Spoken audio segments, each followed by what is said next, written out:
السلام علیکم۔ نئی مقصد چینل میں آپ سب دوستوں کو خوش آمدید۔ 12 مئی 1984 شان محمد صلی اللہ علیہ وآلہ وسلم کے موضوع پہ خطاب فرما رہے ہیں حضرت مولانا علامہ ضیاء الرحمن صاحب فاروقی رحمۃ اللہ تعالی علیہ۔ یہ بیان انہوں نے قصہ خانی پشاور میں کیا تھا، تو آئیے ہم سب مل کر ان کا یہ بیان سنتے ہیں۔ نستعينه ونستغفره ونؤمن به ونتوكل عليه ونعوذ بالله من شرور أنفسنا ومن سيئات أعمالنا ونشهد أن لا إله إلا الله وحده لا شريك له ولا نظير له ولا وزير له ولا مشير له ولا معين له وصل على سيد الرسل وخاتم الأنبياء المبعوث إلى كافة للناس بشيرا ونذيرا وداعيا إلى الله بإذنه وسراجا منيرا وقال الله تبارك وتعالى في كلامه المجيد والفرقانه الحميد لقد من الله على المؤمنين إذ بعث فيهم رسولا صدق اللہ مولانا العظیم و صدق رسولہ النبی الکریم۔ حقیقت کروں گا بیاں دوستو چاہے کٹ جائے میری زباں دوستو، حقیقت کروں گا بیاں دوستو چاہے کٹ جائے میری زباں دوستو، جس زمین پر نبوت کی توہین ہو گر پڑے نہ کہیں آسماں دوستو، جو خلاف شریعت ہمیں حکم دے بدل دیں گے وہ حکمراں دوستو، اور اپنی منزل کی دھن میں رہے گا رواں بخاری کا یہ کارواں دوستو۔ میرے واجب الاحترام پشاور کے غیور نوجوانوں اور دوستو، مجھ سے پہلے مقرر شعلہ بیان حضرت مولانا حق نواز صاحب نے بڑے ہی اچھے انداز میں فکر انگیز باتیں آپ کے سامنے رکھی ہیں۔ وقت کافی گزر چکا ہے، آپ کے محبوب خطیب مولانا بجلی گھر صاحب موجود ہیں، ان کا خطاب مارکہ تلارہ ہونے والا ہے۔ میں بڑے تھوڑے سے وقت میں اپنی معروضات کو ختم کرنے کی کوشش کروں گا۔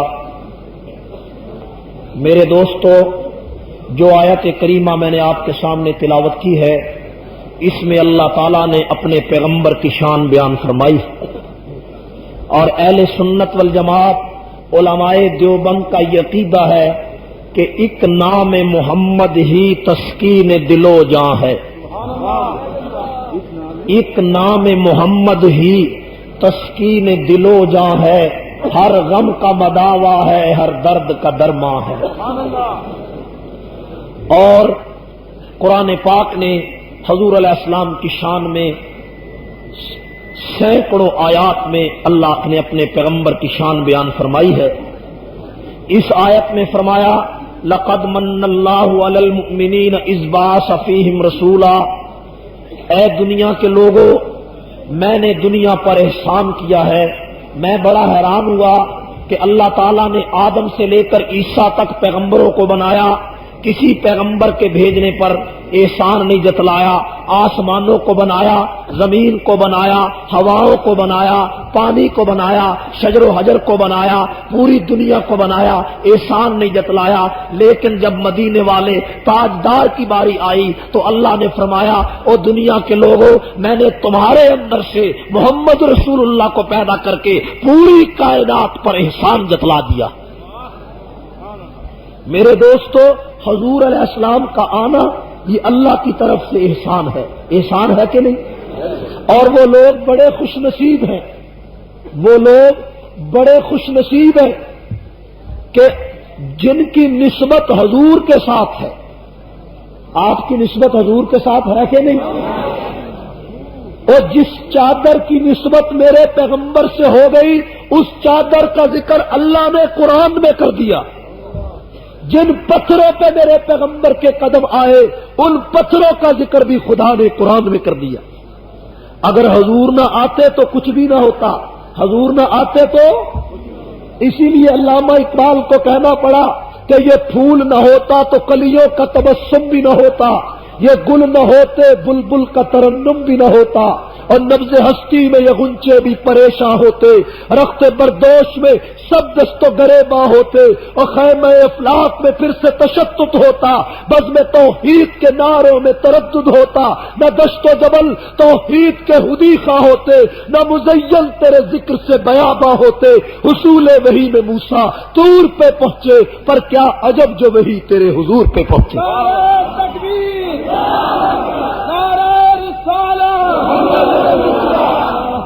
ہمیں فخر ہے کہ ہمارا تعلق اس پیغمبر کے ساتھ ہے کہ جس پیغمبر کے دروازے پہ پوری کائنات کے انبیاء آئے، اتقیاء آئے، امام آئے، پیشوا آئے۔ ہمیں فخر ہے کہ علماء دیوبند جو صحیح معنی میں اہل سنت والجماعت ہے، ان کا عشق اور ان کی محبت آمنہ کے در یتیم سے وابستہ ہے، اور دیوبند کے علماء کا عقیدہ ہے کہ عشق رسول ایمان کی بنیاد ہے، اور عشق رسول پیغمبر کے حکم پر چلنے کا نام ہے۔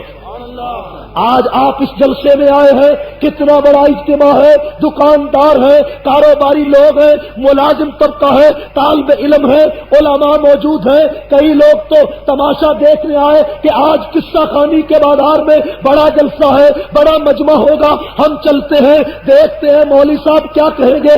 آپ لوگوں میں بہت سارے لوگ اس کام کے لیے آئے، لیکن میرے پشاور کے دوستوں، اگر آج آپ اس جلسے میں عہد کریں کہ آج کے بعد ہم اپنے پیغمبر کی سنت کو کبھی نہیں چھوڑیں گے، ہم آج کے بعد اپنے نبی کی سیرت کو سینے سے لگائیں گے، کوئی بدعت کوئی رسم نہیں کریں گے، پیغمبر کی سنت سے چمٹ جائیں گے، اور مرتے دم تک اپنے پیغمبر کا راستہ نہیں چھوڑیں گے، یہ سب سے بڑا میرے پیغمبر کا عشق ہے۔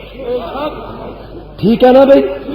یہ عہد کرتے ہیں، روزانہ جلسے کرتے ہو، روزانہ جلسے سنتے ہو، بڑے بڑے نعرے بھی لگاتے ہو۔ میں نے ایک جلسے میں تقریر کے بعد ایک خان صاحب سے پوچھا کہ تم نعرے بڑے لگاتے تھے، کوئی بات بھی میری سمجھ میں آئی؟ اس نے کہا آپ کی کوئی بات سمجھ میں نہیں آئی۔ میں بڑی عجیب بات کہی، میں نے کہا خان صاحب آپ تقریر میں نعرے بڑے لگاتے تھے، آپ کو کوئی بات سمجھ میں آئی؟ کہنے لگے بات کوئی سمجھ میں نہیں آئی، تمہارا جوش کرتا تھا، ہمارا نعرہ لگاتا تھا۔ بات یہ نہ ہو جائے نا کہ بھی جوش کی بات دیکھ کر آپ نعرے لگاتے رہے۔ آپ بات ماننے کے لیے تیار ہیں نا کہ حضور علیہ السلام کی سنت پر چلیں گے آپ؟ جو حضور کی سنت پر چلنے کا عہد کرتے ہیں ذرا ہاتھوں اٹھائیں۔ حضور کی سنت پر چلیں گے، یہ عہد کرتے ہیں نا بھائی؟ حضور کی سنت پر چلنے کا عہد کرتے ہیں، ہماری نسبت حضور سے ہے، ٹھیک ہے نا بھائی؟ آج کے نوجوان کو دیکھو، رات کو سوتا ہے، اس کے سرانے اخبار جہاں پڑا ہوتا ہے کہ نہیں؟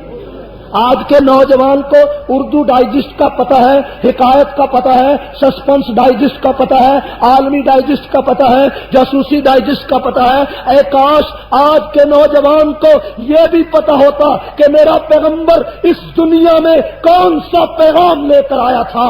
آج کے نوجوان کو طارق عزیز کا پتہ ہے، ڈراموں کا پتہ ہے، روسوں کی شاعری کا پتہ ہے، ویدرک کے قصوں کا پتہ ہے، جنسی کہانیوں کا پتہ ہے، جنسی ناولوں کا پتہ ہے۔ اے کاش آج کے نوجوان کو پتا ہوتا کہ میرا پیغمبر دنیا میں کیوں آیا، ابو بکر کا دور کیسا تھا، عمر کا دور کیسا تھا۔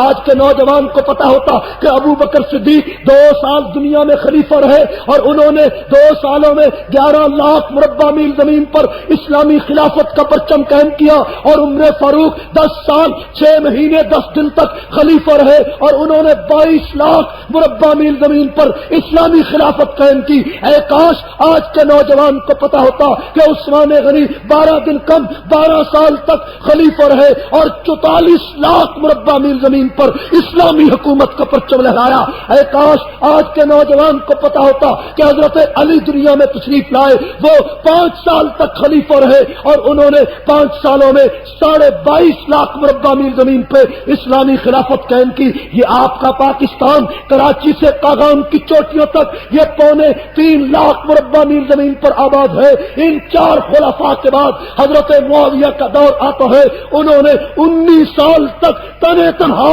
64,65,000 مربع میل زمین پہ رسول اللہ کی شریعت کا پرچم لہرایا. میرے معاویہ عظمت معاویہ معاویہ.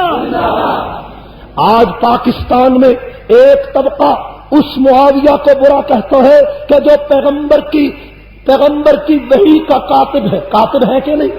حضرت معاویہ کاتب وحی ہے کہ نہیں؟ حضرت معاویہ وہ صحابی رسول ہے جس کے بارے میں میرے نبی نے فرمایا اللہم اجعل معاویہ ہادیا مہدیا. اے اللہ معاویہ کو ہادی بھی بنا مہدی بھی بنا. اللہم علم الکتاب والحساب وقل العذاب. اے اللہ معاویہ کو کتاب سکھا حساب سکھا اور دوزخ کے عذاب سے بچا. حضور نے فرمایا لا تذکروا معاویہ الا بخیر. حضور نے فرمایا لوگوں معاویہ کا ذکر بھلائی سے کرنا. حضور نے فرمایا یبعث اللہ معاویہ یوم القیامت وعلیہ رداء من نور الایمان. معاویہ قیامت میں اللہ کی عدالت میں اس حال پہ آئے گا کہ اس کے چہرے پہ نور ایمان کی چادر ہوگی.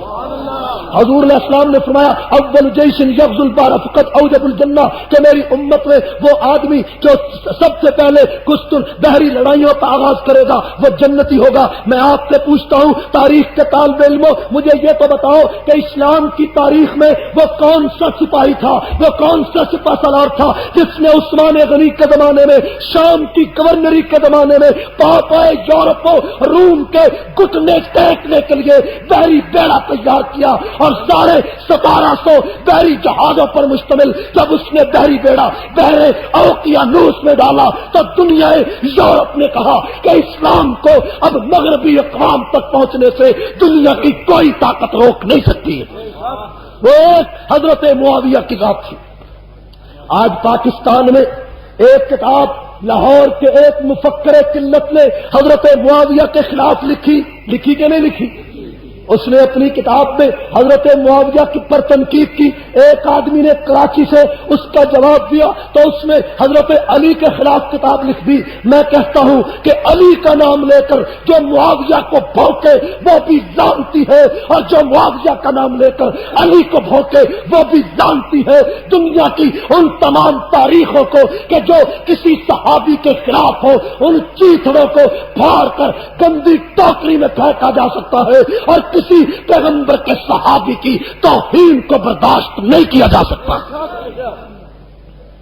وہ پیغمبر کے صحابہ جن کو میرے نبی سے عشق تھا ان کا مقابلہ کوئی کر سکتا ہے؟ اتنے بڑے عظیم لوگ تھے, اتنی بڑی میرے نبی سے محبت تھی. ہمیں بھی دعویٰ ہے کہ ہم نے بھی پیغمبر سے عشق کیا ہے, دعویٰ ہے کہ نہیں؟ لیکن کوئی کام عشق والا ہے. آج کا نوجوان کالج میں جاتا ہے, یونیورسٹی میں جاتا ہے, اس کو ہر چیز کا پتہ ہے لیکن پیغمبر کی سیرت کا پتہ نہیں.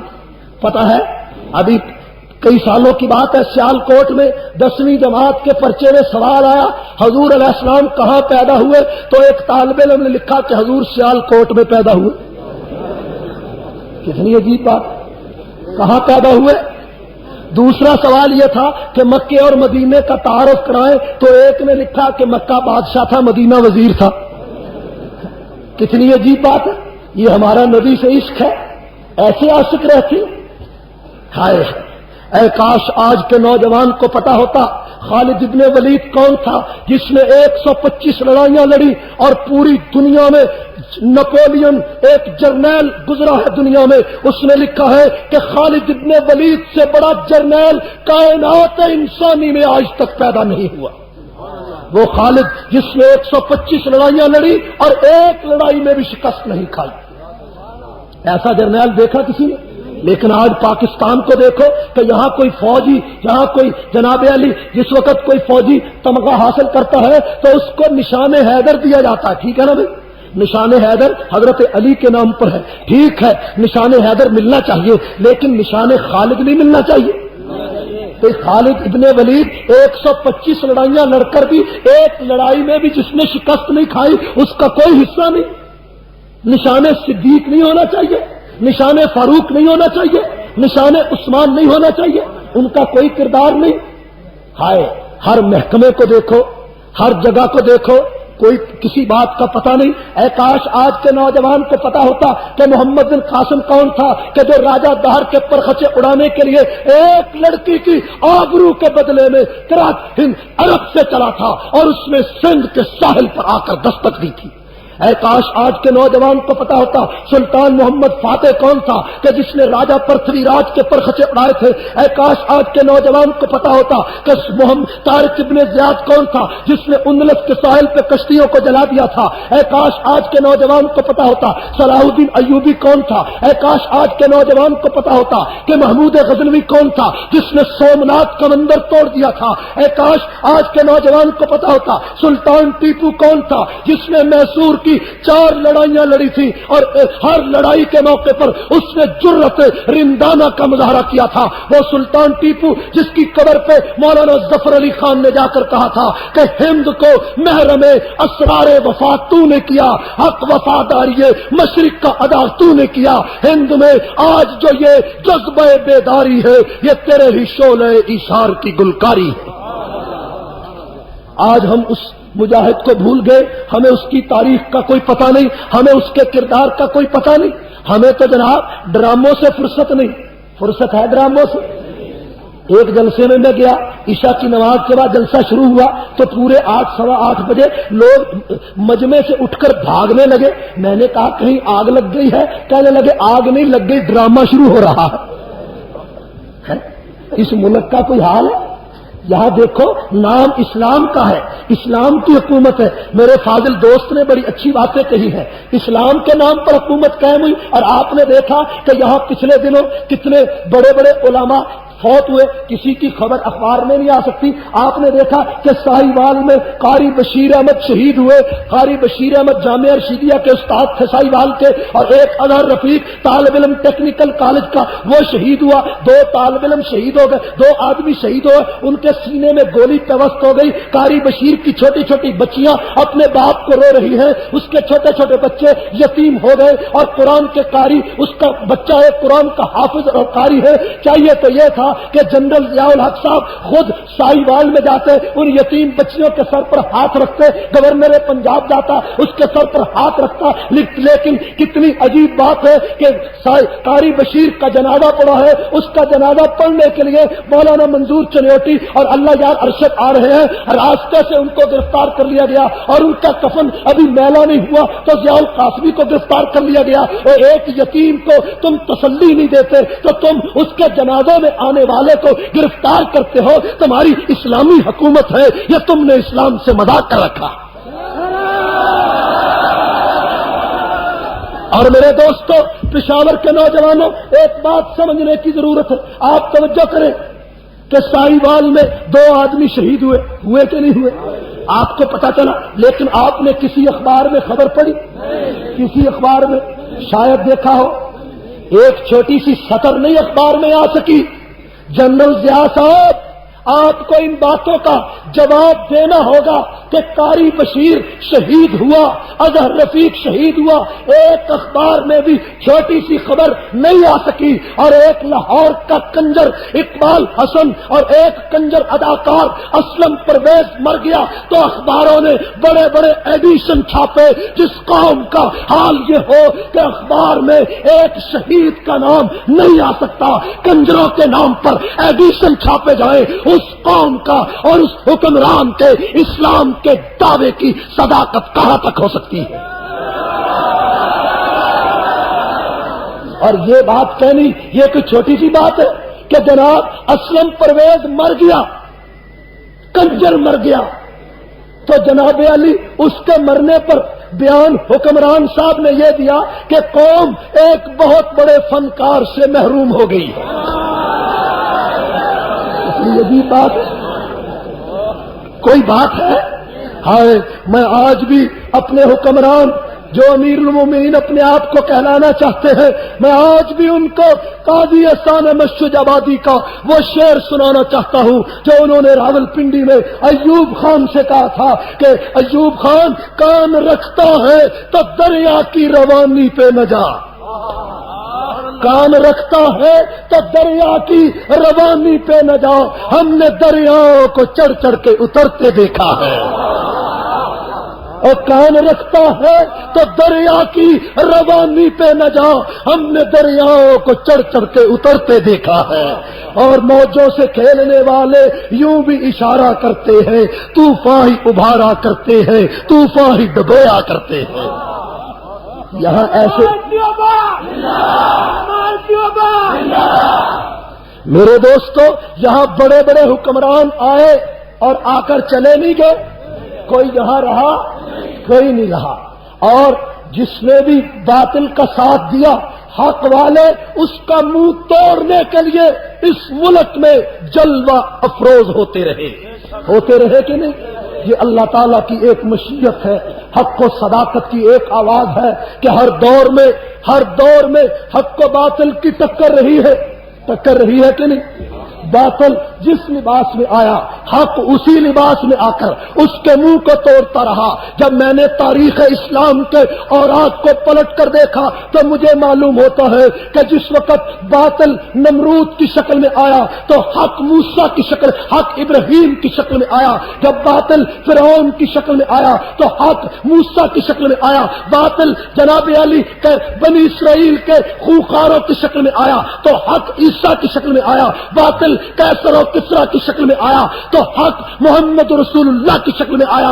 اور باطل حجاج ابن یوسف کی شکل میں آیا تو حق سعید ابن جبیر کی شکل میں آیا. اور باطل خلیفہ معتصم باللہ کی شکل میں آیا تو حق ابو حنیفہ کی شکل میں آیا. باطل خلیفہ مامون کی شکل میں آیا تو حق احمد بن حنبل کی شکل میں آیا. باطل نظام الملک بادشاہ کی شکل میں آیا تو حق امام غزالی کی شکل میں آیا. باطل فتنہ تاتار کی شکل میں آیا تو حق ابن تیمیہ کی شکل میں آیا. اور باطل جلال الدین اکبر کی شکل میں آیا تو حق مجدد الفسانی کی شکل میں آیا. اور باطل فتنہ انموذج کی شکل میں آیا تو حق شاہ ولی اللہ کی شکل میں آیا. اور باطل راجہ رنجیت سنگھ کی شکل میں آیا تو حق شاہ اسماعیل کی شکل میں آیا. اور باطل انگریز کی شکل میں آیا, حق شاہ عبدالعزیز کی شکل میں آیا. اور باطل دنیا کفر کی شکل میں آیا تو حق علماء دیوبند کی شکل میں آیا.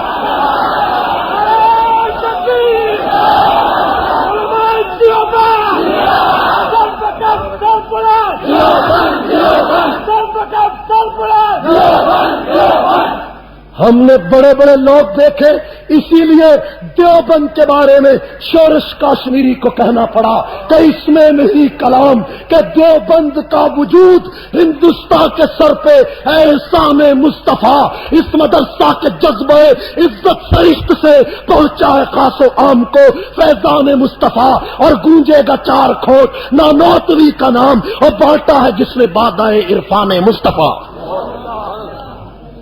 اور اس دیوبند کے مدرسے سے بڑے بڑے لوگ پیدا ہوئے کہ نہیں؟ میں آج لوگ کہتے ہیں ہم عاشق رسول ہیں, میں کہتا ہوں کہ جس عشق رسول کا مظاہرہ قاسم نانوتوی نے کیا ہے اس کی مثال کوئی نہیں. مثال ہے اس کی وہ قاسم نانوتوی جو دیوبند کے مدرسے کا بانی ہے. اس کے بارے میں شورش نے کہا کہ شافعی کون و مکان کی راہ دکھلاتا رہا, شافعی کون و مکان کی راہ دکھلاتا رہا اور گمراہان شرک کو توحید سکھلاتا رہا اور پرچم اسلام ابر درخشاں کے روپ میں بت قدوں کی چار دیواری پہ لہراتا رہا. اور وہ رشید احمد گنگوہی جس کے بارے میں شورش نے کہا کہ اس زمین پر عصر حاضر کا فقیہ ہے بے مثال, اس زمین پر عصر حاضر کا فقیہ ہے بے مثال, اور سنت خیر الورا کے زمزمے گاتا رہا. اور شورش نے اسی شیخ الہند کے بارے میں کہا کہ گردش دورہ کی سنگینی سے ٹکراتا رہا اور مالٹا میں نغمہ مہر و وفا گاتا رہا. وہ شیخ الہند بڑے بڑے عاشق دنیا میں آپ نے دیکھے کہ نہیں دیکھے؟ عاشق آئے, بڑے بڑے نعت خان آئے, بڑے بڑے شعراء آئے. ماہر القادری نے یہ بات میرے پیغمبر کے بارے میں کہی کہ وہ آئے جن کے آنے کی زمانے کو ضرورت تھی, توجہ کریں گا. ماہر القادری نے کیا کہا کہ وہ آئے جن کے آنے کی زمانے کو ضرورت تھی، وہ آئے جن کی آمد کے لیے بے چین فطرت تھی، وہ آئے نغمہ داود میں جن کا ترانہ تھا، وہ آئے گریہ یعقوب میں جن کا فسانہ تھا، وہ آئے جن کی خاطر مضطرب تھی وادی بتھا، وہ آئے جن کے قدموں کے لیے کعبہ پرستہ تھا، وہ آئے جن کو حق نے گود کی خلوت میں پالا تھا، وہ آئے جن کے دم سے عرش اعظم پہ اجالا تھا. اس پیغمبر کے بارے میں ماہر القادری نے یہ کہا. اسی پیغمبر کے بارے میں بڑے بڑے شاعروں نے کلام کیا. اسی میرے نبی کے بارے میں حفیظ طائب کو کہنا پڑا، حضور آئے تو سر آفرینش پا گئی دنیا، اندھیروں سے نکل کر روشنی میں آ گئی دنیا، اور بجھے چہروں کا زنگ اترا ستے چہروں پہ نور آیا، بجھے چہروں کا زنگ اترا ستے چہروں پہ نور آیا. حضور آئے تو انسانوں کو جینے کا شعور آیا. آیا کہ نہیں آیا؟ بڑے بڑے شاعر دنیا میں آئے، لیکن جو عشق، جو محبت، جس عشق رسول کا مظاہرہ دارالعلوم دیوبند کے بانی مولانا قاسم نانوتوی نے کیا ہے، اس کی مثال کوئی نہیں.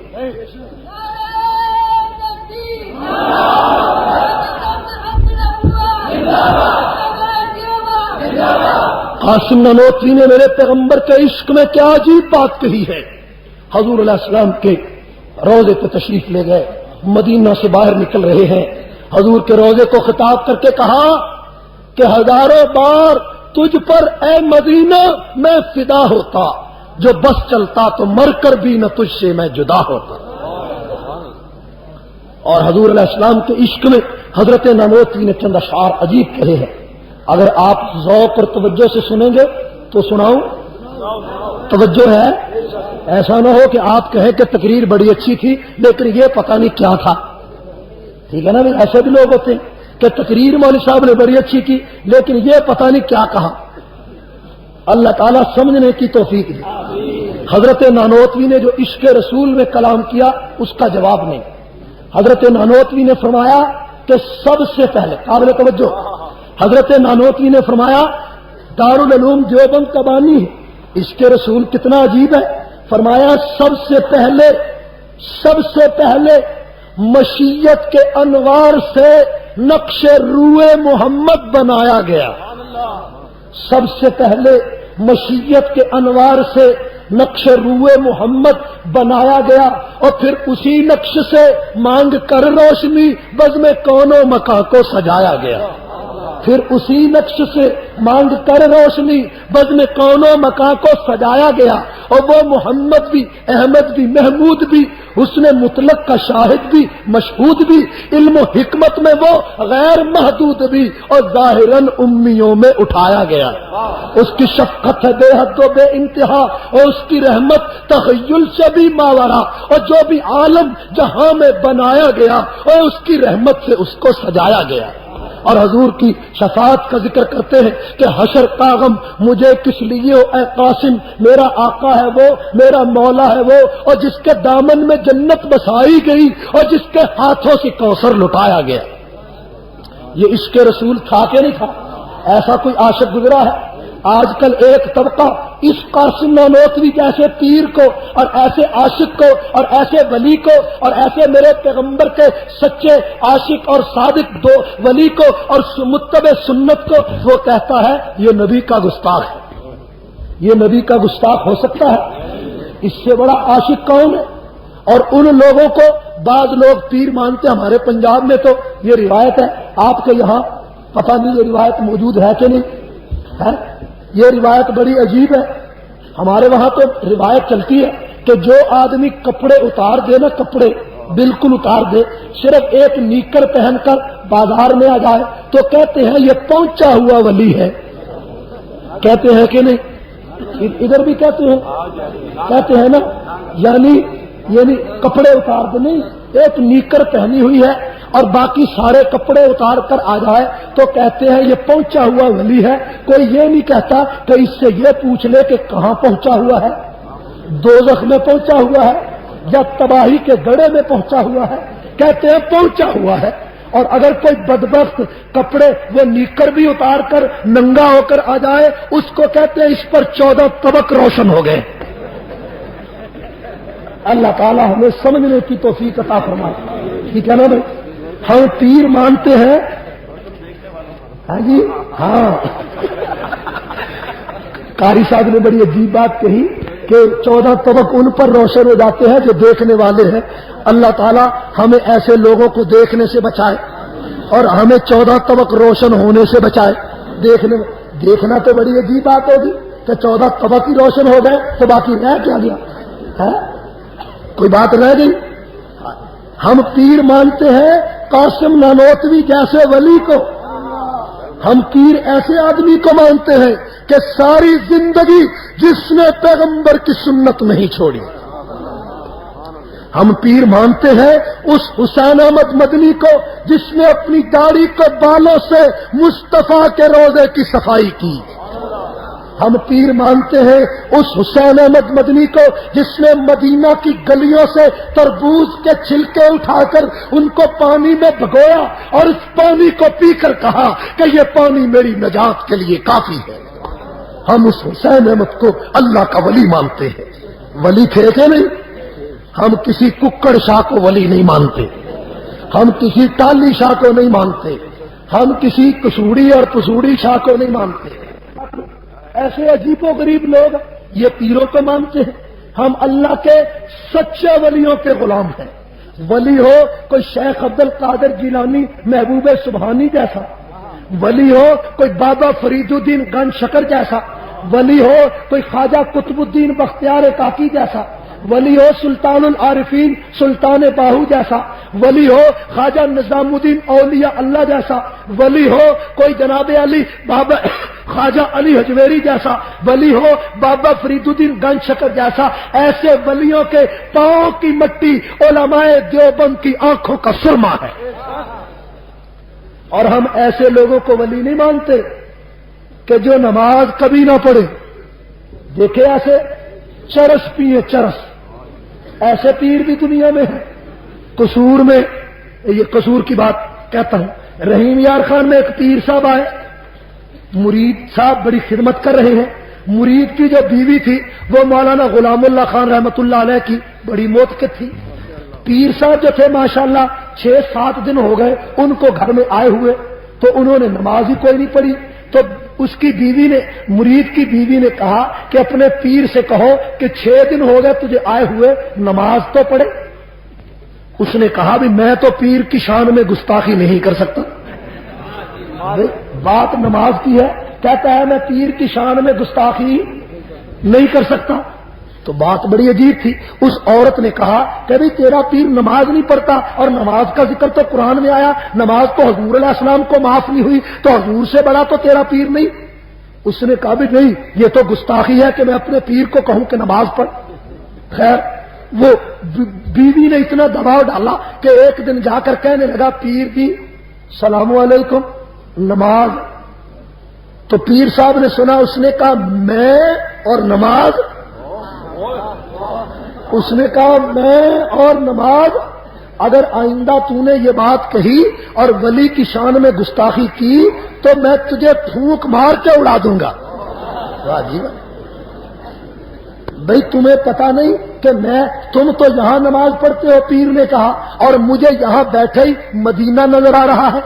میں مدینے میں نماز پڑھتا ہوں، مجھے یہاں بیٹھے مدینہ نظر آتا ہے. تو خیر وہ مرید چپ کر گیا بیچارہ، کچے عقیدے کا تھا.